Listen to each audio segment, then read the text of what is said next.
Avec Vue sur le web. Bonsoir Olivier. Bonsoir. Vous vouliez nous parler aujourd'hui d'Alstom. Oui. Alstom qui, d'après vos informations Olivier, va payer cher le retard de ses TGV M. Voilà. C'est le nom de ces TGV. Ouais, Thomas, je sais pas, vous connaissez presque tous, j'imagine, ce nouveau TGV M qui doit être le fleuron, le prochain fleuron de la SNCF, la pièce maîtresse de la SNCF dans la grande vitesse. Je vous fais un petit rappel chronologique. En 2018, la SNCF passe commande d'une centaine de rames pour 3,5 milliards d'euros. Le calendrier, au départ, il était assez clair. Les premiers exemplaires de ces trains devaient arriver fin 2023, début 2024, pardon. Puis on a évoqué le second semestre de cette année, puis cet hiver. Finalement, ça sera début 2016, si tout va bien. Ouais.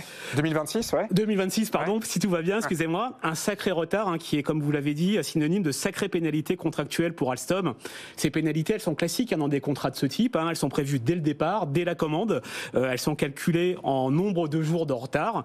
Et selon nos informations, compte tenu du retard qui a été accumulé pendant des années, elles ont atteint le niveau maximum de ce qui était prévu contractuellement entre Alstom et SNCF Voyageurs.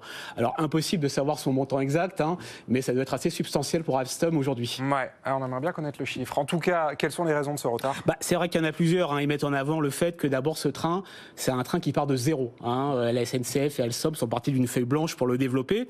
Ensuite, il y a eu la crise du Covid. Ça n'a pas aidé en 2020, c'est vrai. Ensuite, vous savez bien qu'il y a eu les problèmes dans la chaîne d'approvisionnement, les composants électroniques, les matières premières. Tout ça, ça a fait accumuler des retards. Ensuite, il y a eu les premiers tests qui ont mis à jour des problèmes techniques qu'il a fallu régler au fur et à mesure. Et puis, il y a aussi les délais administratifs. Homologuer un train, ça prend du temps.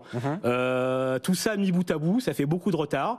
Et du côté de la SNCF, évidemment, on grince un peu beaucoup des dents. Parce qu'en fait, on le voit, le trafic des trains ne cesse d'augmenter. Ouais, tout à fait. Et la SNCF est obligée de composer avec son parc actuel. Elle doit bricoler pour pouvoir absorber la demande. Et elle se désespère d'avoir de nouveaux trains, de nouvelles rames, pour pouvoir absorber tout ce trafic supplémentaire qu'elle observe. D'ailleurs, il est un peu chiffré, ce trafic, selon plusieurs sources.